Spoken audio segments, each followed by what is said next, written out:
চাঁদনি, আমি তোমাকে বিয়ে করছি কেন জানো? শুধুমাত্র একটা সন্তানের জন্য। এই যে আমার বড় বউ, সে আমাকে এখন পর্যন্ত একটা বাবা ডাক শোনাইতে পারেনি। আমার অনেক ইচ্ছে, আমার অনেকগুলো সন্তান হবে, আমাকে বাবা বাবা বলে ডাকবে, আর আমি ওদেরকে জাপটে ধরবো। আল্লাহ যদি চায় তাহলে অবশ্যই আপনার মনের ইচ্ছে পূরণ হবে। সত্যি বলছো?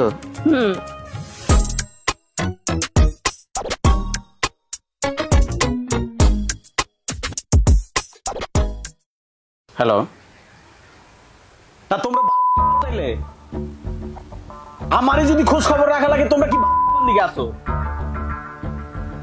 তোমাকে নিয়ে আর পারবো না, তোমাকে ব্যবসা খাওয়া লাগবো না, অন্য কিছু করে খাও গা। শুরু করে দিচ্ছ তোমরা। ভালো মানুষ আসলো, হঠাৎ করে কি হয়েছে যে এত তাড়াহুড়া করে চলে গেল? ব্যবসা আমার না উড়া লাগবো। আরে কই যাইতাছো? দেখছো চাঁদনি এই ফোনের মধ্যে এমন চিল্লাচিল্লি করতে করতে কোনে গেল গা? বুবু, আমিও জানি না কি হয়েছে। ভালো মানুষ তো শুয়েছিল, ফোন আসলো আর রাইগা চলে গেল।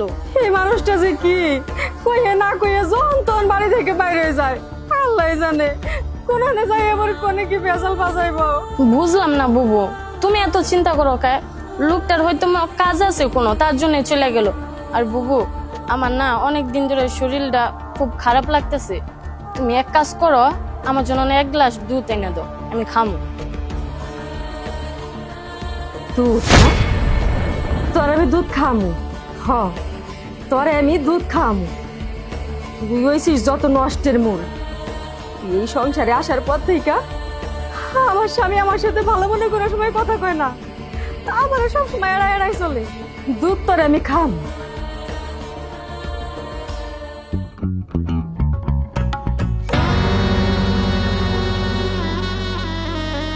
তুমি কিছু বলবা? না। তাহলে কিছু লাগবো? না, আমি একটা সিদ্ধান্ত নিচ্ছি, এই বাড়ি ছেড়ে আমি চলে যাব।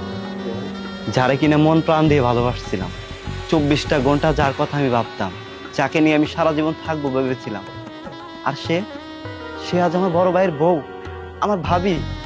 আমি এ বাড়িতে কি নিয়ে থাকবো, কিভাবে থাকবো? আমি যতক্ষণ বাইরে থাকি খুব শান্তিতে থাকি, যখন এই বাড়ির মধ্যে আসি তোমাকে দেখে আমার ভাইয়ের সাথে 24টা ঘন্টা তুমি এটা করে দাও সেটা করতেছো, এগুলো জাস্ট আমি নিতে পারতেছি না। এইভাবে আমি কতদিন? আমি তাই সিদ্ধান্ত নিচ্ছি আমি এই বাড়িতে থাকবো না। তুমি এই বাড়ি থেকে চলে গেলে কি সব সমাধান হবে? হবে না। জন্ম মৃত্যু বিয়ে সব কিন্তু আল্লাহর হাতে। আমিও তো তোমাকে অনেক ভালোবাসতাম, আমারও তো ইচ্ছে ছিল তোমার সাথে সুখে সংসার করতে, কিন্তু কি হলো দেখো, শেষমেশ তোমার বড় ভাইয়ের বউ হয়ে এই বাড়িতে আসলাম আমি। তুমি এই বাড়ি থেকে যাইও না। আমি পারবো না, আমি এই বাড়িতে আর 1 সেকেন্ড থাকলে আমার ধুম বন্ধ হয়ে আসবে।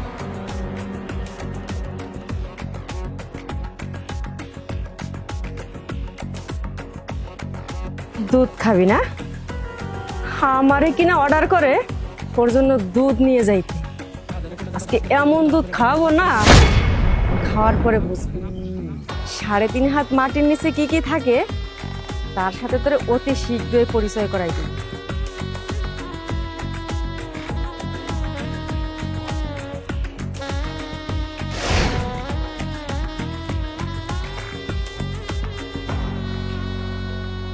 চাঁদনি, এই যে তোর জন্য দুধ নিয়ে আসছি, নে খেয়ে নে। ধর।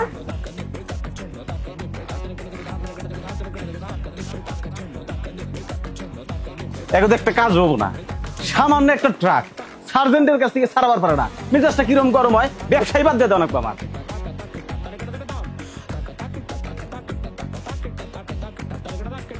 কি ব্যাপার চাঁদনি, তুমি এখানে দাঁড়াই আছো? তেমন কিছু না, এমনি।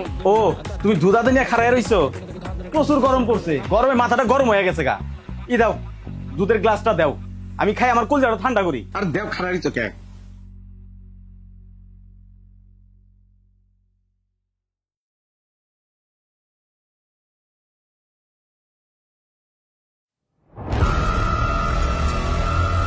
কি ব্যাপার চাঁদনি, দুধের মধ্যে তুমি কি মিশাইছো? আমি তো এরকম জাল জাল লাগে কি আমার গলাটা জ্বলে দেখতেছি।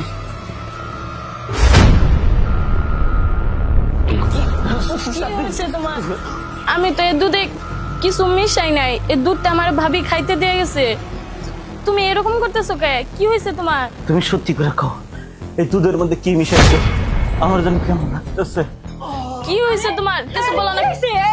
চিল্লাচিল্লি করতেছিস কেন? বুবু, তুমি আমার দুধ দিছিলা না, ওই দুধ খাওয়ার পর থেকে এরকম করতেছে। আরে কি করছ তুই?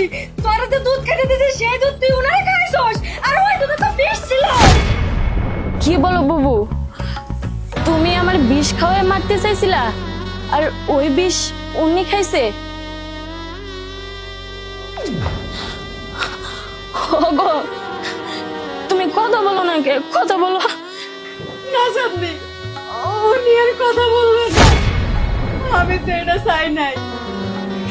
আমি দুধের বিষ মিশাইছিলাম তোর মারার জন্য, কারণ তুই এই সংসারে আসার পর থেকে আমার বিন্দু পরিমাণ সুখ হয় নাই। আমার স্বামী সারাক্ষণ আমার দূর দূর চাই করছে, তাই আমি ভাবছিলাম তোরা যদি দুনিয়া থেকে বিদায় করে দিতে পারি, আমার সঙ্গে আমার থাকবো, আমার সংসার আগের মতো সুখে থাকবো। কিন্তু এটা কি হয়ে গেল? আমার স্বামী চলে গেল দুনিয়া ছাইড়া। তুমি আমার মাফ করে দিও।